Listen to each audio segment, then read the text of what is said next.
현재 시간 2시 51분 지나고 있습니다. 오늘 시장 안에서도 각계 전투 치열하게 종목별 움직임이 눈에 띄는데요.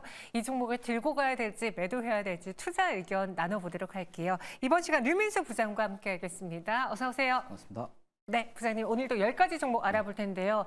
저희 매일 유민수 부장님 오는 날이면은 제작진에서 오늘은 몇 %야라고 정답률을 확인하거든요. 적중률 한번 보겠습니다. 고냐 스톱이냐 투자 의견에 대해서 이번에도 100% 적중률을 보여주셨어요. 워낙 변동성이 심한 시장이라서 예측하기 좀 어려울 수도 있고 오히려 도움이 됐을 수도 있는데 무려 6주 연속이던데요. 그러게요.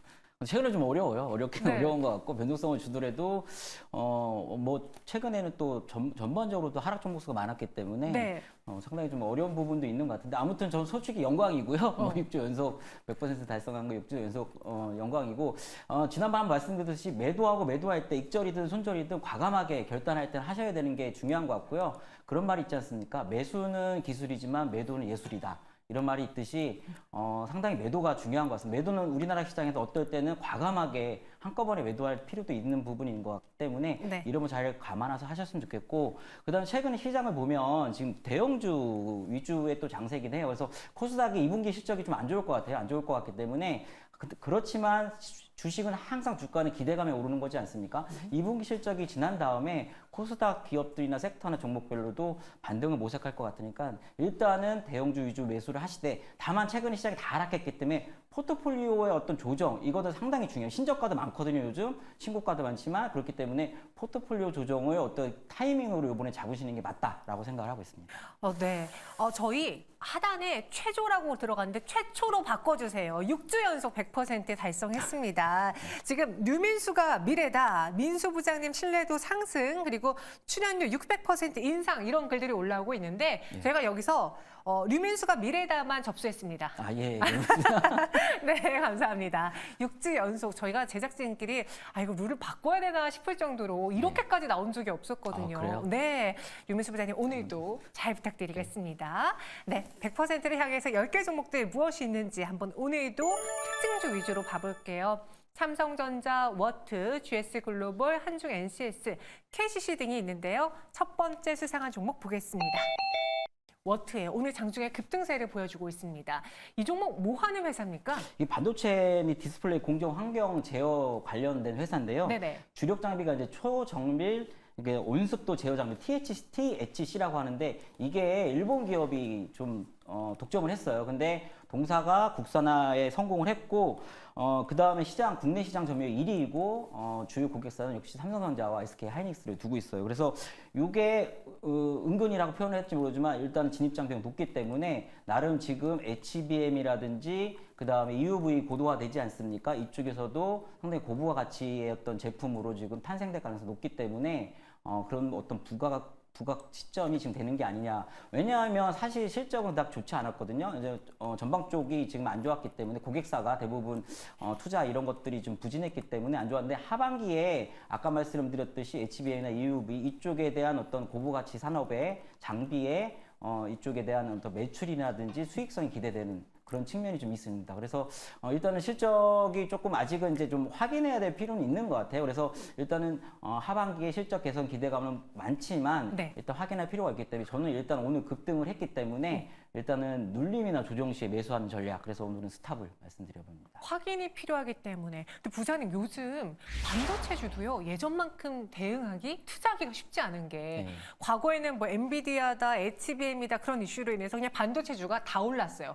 오히려 너무 많이 올라가지고 이게 CXL도 엮일 때가 있고 온디바이스 AI로 엮일 때도 있고 구분하기가 어려웠는데 최근 시장은 거의 대다수가 좀 조정받는데 누구는 급등. 왜 이렇게 차별화되는 거죠? 그게 원래 이제 모든 거는 이제 어떤 산업의 CR, C 이런 것들이 생산이 될 때, 이런 것들이 발현이 될 때, 같은 기대감으로 이제 섹터가 이제 온기가 확산이 되는 측면이 많거든요. 근데 결과적으로 이제 온전하게 실적이 반영되고 실적이 가시화되고 소위 이제 찐수혜주라고 하죠. 이런 것들이 슬림화되는 장세로 가는 겁니다. 그거는 어쩔 수가 없습니다. 그래서 이제 그런 부분은 이제 판별을 해야 되는 거고 그런 가능성에 대해서 계속 지속적으로 모니터링 해야 되는 부분이 필요한 거고 그렇기 때문에 모든 섹터가 지금 예를 들면 뭐 화장품도 그렇고 음식료도 그렇고 여기서 또 찐 수혜주, 전력도 그렇고요. 그래서 종목이 슬림화될 수밖에 없는 부분이기 때문에 네. 그런 부분은 감안하셔서 대응하시는 게 맞습니다. 네. 그래서 지금 안에서는 전체적인 종목들이 다 가는 게 아니라 찐 수혜주 찾는 게 종목별 종목을 찾는 게 중요한 시장이다. 그리고 워트는 여기서는 스톱을 외치면서 수익을 실현해보는 게 어떻겠느냐라는 의견 주셨습니다. 이어서 두 번째 수상한 종목 볼게요. KCC입니다. 이제 실적 기대도 있고요. 그리고 더불어서 2분기 실적 눈높이도 상향되고 있는데 저는 개인적으로 KCC 하면은 페인트 생각나고 네. 샤시, 유리가 그렇죠, 생각이 그렇죠. 나거든요. 과연 이 실적을 끌어올릴 만한 주 요인, 모멘텀 어디입니까? 이게 이제 말씀하신 건축 산업용 이제 자재, 뭐 네. 도료 이런 것들 하거든요. 근데 동사를 바라볼 때 이제 그 밸류업 쪽에 대한 기대감 사실 있어요. 그러니까 동사가 이제 자사주가 많아요. 자사주에 대한 어떤 소각, 매일까지는 더 이상 안 바라더라도 소각에 대한 기대감이 있기 때문에 주주 환원 정책의 어떤 큰 궤를 같이 하는 기업으로 보시면 된다라고 생각을 하시면 될 것 같고, 동사 같은 경우 오늘 좀 상승은 일단은 1분기 실적이 생각보다 잘 나왔고 어려운 상황에서 잘 나왔고, 그래서 전반적으로 지금 건설 환경이 안 좋지 않습니까?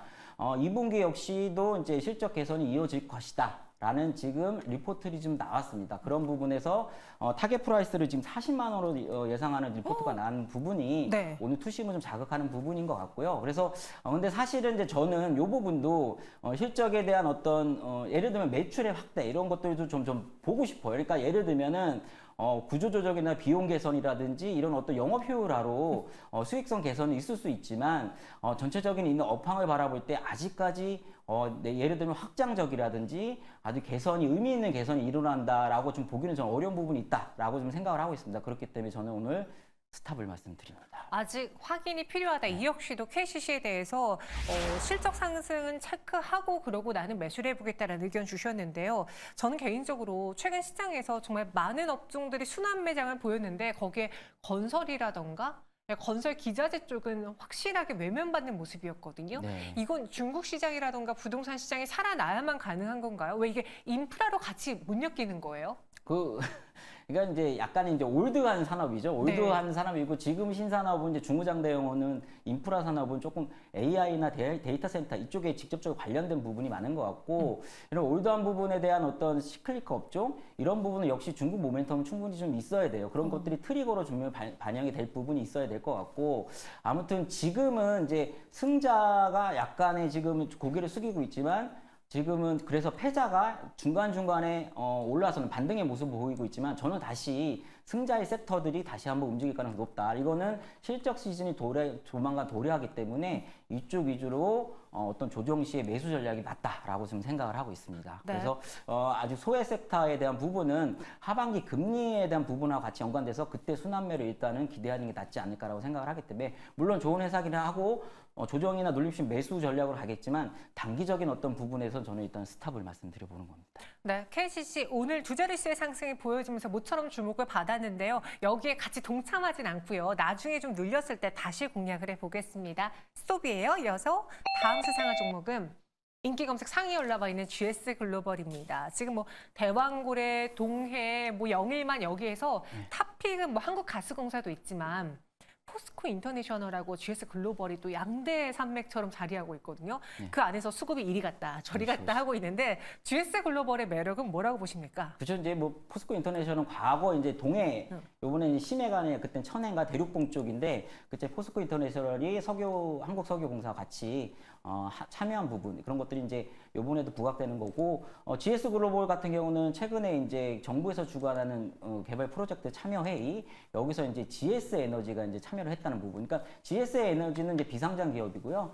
GS의 100% 자회사인데 과거 GS 글로벌이 이제 GS 에너지하고 자원 개발 협력을 계속적으로 했어요. 같은 그룹사기 때문에 그래서 GS 글로벌도 어떤 소비재 트레이딩보다는 산업재, 철강이나 화학 쪽, 석유 쪽 이쪽에 대한 트레이딩이 강점인 회사이기 때문에 요번에 어떤 그런 부분에 대한 기대감이 좀 조금 부각되는 모습이 아닌가라고 생각을 하고 있습니다. 그래서 사실은 이제 이쪽 동해 시추 관련은 많은 분들이 얘기를 하셨을 거예요. 그냥 저는 이제 이런 겁니다. 정부가 하고 있는 거고 이거는 끝난 모멘텀은 절대 아니고 다만 이런 거죠. 시추 전까지 끝난 모멘텀은 아니지만 시주 전까지 계속적으로 열릴 랠리를 할 수 없는 거예요. 제가 볼 때. 그렇기 때문에 단기가 주가가 급등한 모습에서 일단은 차익 실현 매물 나오고 물량 소화 과정도 좀 보면 거치고 중간중간에 이슈가 나왔을 때 다시 재무역돼서 급등하는 모습 이런 것들이 계속적으로 연출될 모습일 가능성이 크거든요. 그렇기 때문에 저는 최근 3일간 GS 글로벌이 좀 많이 올라왔기 때문에 저는 일단은 스탑을 드리고 제가 하는 지표상으로 GS 글로벌이 아까 제가 이제 방송 시작 전에까지 봤을 때 오늘 아마 장 마감 후에 3일간 단일가 지정이 아마 뜰 가능성이 높아요. 그렇기 네. 때문에 단일가 지정 상황에서 주가의 폭등보다는 주가의 눌림 현상들이 많이 통계상 그렇기 때문에 저는 일단 스탑을 말씀드려봅니다. 그럼 GS 글로벌이 눌렸을 때 그 수급이 포스코 인터내셔널로 갈 수도 있어요? 저는 뭐 그렇게 생각 안 해요. 같이 비슷하게 움직이는데 그게 이제 약간의 편차는 있을 수도 있지만 어느 종목은 갑자기 급등하고 어느 종목은 갑자기 급락하고 이러진 않을 거고 대체적으로는 같이 움직이지 않을까. 오늘 공교롭게 한국가스공사는 또 약간 조정을 각도가 받아요. 네. 각도가 조금 낮춰지는 뭐 부분이기 때문에 일단은 한국가스공사를 대장으로 보시고 나머지 관련주들도 매매하시는 게 낫지 않을까라고 생각을 하고 있습니다. 알겠습니다. 그래서 GS 글로벌도 여기서 살짝 멈췄다 갈 수 있다. 스톱 의견 드렸고요. 이어서 다음 수상한 종목 후보 볼게요. 더존비즈원입니다. 장중 급등세를 보여주고 있는데요. 그 AI 기반 공공 혁신 플랫폼이 부각을 받으면서 오늘 주목을 받았어요. 저 더존비즈원 이야기했을 때 한창 뭐 네이버, 카카오가 막 신고가 랠리 기억하고 있을 때, 그때 뭐 보안주, 뭐 플랫폼 네. 회사들이 움직였을 때, 그때 거론된 이후로 최근에 좀 잠잠했던 걸로 그렇죠. 기억하는데 다시 올라갑니까? 저도 잠잠하게 봤던 종목인데 네. 최근에 이제 상승세가 좀 돋보이죠. 그래서 아시다시피 ERP나 전자세금 계산서 그러니까 대표적인 ICT 기업으로 보시면 돼요. 그래서 기업의 어떤 정보화에 대한 소프트웨어에 대한 솔루션을 제공하는 기업으로 보시면 될 것 같은데 어제하고 오늘 내일까지 걸친 UN 공공 행정 포럼에서 AI 관련한 플랫폼, 클라우드 플랫폼 위하고하고 업무 생산성 향상 도구인 원 AI를 좀 선보였는데 사실은 이제 위하고 같은 경우는 기존에 나온 거고 그다음에 주력 제품으로 지금 탈바꿈하고 있는 부분은 맞습니다. 그리고 생산성 향상 도구 원 AI도 상당히 기업 솔루션에 도움이 될 것 같다. 그렇기 때문에 두 가지 매출이 상당히 기대되는 부분 이런 것들이 주가에 최근에 지금 많이 반영된 것 같고 1분기 실적 좋았어요. 1분기 실적 좋았고 이대로 추세로라면 2분기도 실적이 좋을 것 같아요. 그래서 실적이 이제 도래하기 때문에 더존비즈원 같은 경우는 긍정적으로 봐도 된다. 그러니까 다만 저는 아까 제가 봤을 때는 정고점을 좀 못 넘기 거기서 터치하는 모습이었는데 그래서 일단 스탑으로 드리고 왜 스탑으로 드렸냐 이격이 좀 벌어졌고 그렇기 때문에 눌림이나 조정 가능성이 좀 있어 보인다. 그렇기 때문에 일단 스탑으로 보였는데 눌림이나 조정 시 적극적 매수 전략을 취하셔도 충분히 가능한 종목이다 이렇게 생각을 하고 있습니다. 그때는 적극적으로 매수 가능하다. 부장님, 저희 이창진 아나운서가 더존비즈원과 카페24 뭔가 결이 비슷하지 않나요? 최근 차트 흐름도 좀 비슷한데라고 질문을 저기서 네. 올려주셨는데 어때요? 뭐 차트 흐름이 둘 다 이제 올라가니까 네. 비슷하게 보이지만 하는 사업 구조는 완전 다르죠. 카페24 같은 건 최근에 이제 유튜브 쇼핑, 네. 라이브 커머스 관련으로 좀 많이 올라가는 종목이고 카페24도 저도 상당히 긍정적으로 보고 있다는 것만 또 한번 다시 한번 말씀드려봅니다. 그냥 올라서 비슷해 보인 거다라고 정리해 주셨어요. 알겠습니다. 더존비즈원은 스톱이고요. 이어서 다음 수상한 종목 후보 볼게요. 이슈가 부각되고 있는 스킨앤스킨입니다. 화장품주도요. 그 안에서 오르는 종목은 또 더 가기도 하고 누구는 하락하기도 하고 지금은 또 약간 방향성 탐색 중인 것 같은데 스킨앤스킨은 오늘 또 주목을 받았네요. 예, 이게 화장품주도 이제 뭐 수치 데이터가 너무 좋고 네. 그다음에 노출도가 어디냐 아니가 예를 들면 미국 쪽이나 뭐 일본, 유럽 쪽이 많은 쪽은 이제 더 많이 올라가는 거고 그다음에 기초 화장품이라든지 그거보다 요즘은 최근에 이제 이거 선크림 쪽, 이쪽 그다음에 OEM, ODM 회사들이 좀 더 좋은 것 같고, 그러니까 포인트는 ODM, OEM 그다음에 이제 미국향 뭐 이렇게 좀 보시면 될 것 같고 전반적으로 화장품이 다 오르니 같이 올랐고 스킨앤스킨도 이제 최근에 이제 OEM 회사로서 이제 부각받는 상황인 것 같습니다. 그래서 동사 같은 경우 과거 그 감사 의견, 부정 의견도 있었어요. 그래서 재무적으로 좀 문제도 있었는데 최근에 이제 적정으로 좀 바뀐 모습 뭐 이런 것들은 좋고 그 다음에 최근에 이제 동사가 이런 거예요. LG생활건강 같은 회사가 만든 이제 화장품을 이제 용기에 담는 거죠. 어떤 내용물에 담는 그 과정을 하는 회사인데 거의 이제 LG생활건강 단일 거래처가 커요. 포션이. 그렇기 때문에 동사가 이제 사업 다각화를 지금 최근에 모색을 했고 그 중에 하나가 사업 면세점인데 사업 면세점이 실적은 매출액은 좀 증가하는 모습, 적자도 계속 줄고 이제 동사가 적자예요. 사실은 계속 적자였는데 요 새로 시작한 사업 면세점이 상당히 지금 실적 개선세를 이끌고 있는 거 맞다. 그렇기 때문에 하반기에 어떤 해외 어떤 인바운드 이런 부분에 대한 어떤 추이를 보면서 동사도 잘 보시면 좋을 것 같다. 다만 이제 제가 보는 거는 이제 단기간에 급등을 했고 그 다음에 일단 실적에 대한 부분도 조금 살펴봐야 될 것 같다. 2분기 실적에 바로 뭐 서프라이즈가 나올 것 같지는 않기 때문에 네. 그런 부분 보시면 좋을 것 같고 그 다음에 동사 역시 아마 제가 측정한 거 데이터에 의하면은 3거래 단일가 지정 예고가 뜰 가능성이 높아요. 예, 그렇기 때문에 이건 뭐 예고이긴 하지만 그렇기 때문에 동사는 오늘 일단 스탑을 말씀드려봅니다. 여기도 스탑입니다. 오늘 수상한 종목 5개 모두 다 스톱을 받았네요. 전체 10개에 대한 의견 어떨지 좀 궁금해지는데요. 보시죠. 시장 안에서 오늘 삼성전자랑 한주 NCS만 빼고 모두 다 스톱을 주셨어요. 이렇게 스톱이 많았던 적은 처음인 것 같은데 네. 시장이 좋지 않아서예요? 아니면 오늘 좀 올랐던 종목들이 과열 양상을 보인다거나 지금 현 타이밍이 좀 아닌 것 같아서 스톱인 거예요? 과열 양상을 보이는 부분도 몇 개 종목이 보이고 네. 또 하나는 시장이 지금 반등을 주지 않습니까? 오늘 반등 나온 종목이 내일 반등보다는 오늘 반등 나온 못 나온 종목이 내일 반등 나올 가능성이 더 커 보이고요. 네. 그 다음에 뭐 삼성전국 같은 경우는 눌림목대 매수, 뭐 조선주 좀 좋지 않습니까? 다 그런 상황이에요. 뭐 동양철과 ECS를 같이 보셔야 될 것 같고 그렇게 한번 보시면 좋을 것 같습니다. 그럼 여기서 수상한 종목 후보는 왠지 둘 중에 하나일 것 같은데 어떤 종목입니까? 예, 제가 이제 그 베스 종목은 거의 이제 대형주 이제 뭐 이렇게 좀 말씀을 많이 드리는데 삼성전자가 키를 많이 갖고 있는 건 맞아요. 그래서 네. 잘못하면 삼성전자가 올라가고 지수만 올라가는 어떤 시장이 될 수도 있거든요. 일단 삼성전자 최근에 외국인 매수, 그 다음에 환율이 지금 1,400원 전후지 않습니까? 외국인이 환율이 올라가면은 원래 매도를 해야 되는데 매수하고 있습니다. 이거는 업황도 그렇지만은 일단은 1,400원을 못 넘길 가능성이 높다라고 저는 보이거든요. 그러니까 외국인 베팅도 그러면 내려가면 오히려 또 환차익을 볼 수 있는 부분. 그렇기 때문에 삼성전자 또 이번 주 마이크론 테크놀로지 아마 삼성전자 SK하이닉스 목표가 상향 리포트들이 나올 거예요. 마이크론 테크놀로지 실적이 좋게 나올 거 가능성이 크기 때문에 그래서 이번 주하고 다음 주는 일단은 삼성전자 또 다음 주 금요일 날 잠적 실적 발표 뭐 이런 여러 가지를 볼 때 삼성전자를 일단 보시는 게 맞겠다라고 생각을 합니다. 삼성전자 목표 주가는 85,000원 맞습니까? 87,000원으로 좀 정정을 했습니다. 87,000원으로 정정해 드릴게요. 목표 주가 87,000원, 손절가는 78,000원 이렇게 제시해 드렸습니다. 오늘까지 무려 6주 연속의 투자 의견 적중률 100%를 기록한 류민수 부장인데요. 오늘 좀 스톱이 많으니까 이번에도 100%면 정말로 신내림 받은 것 같아요.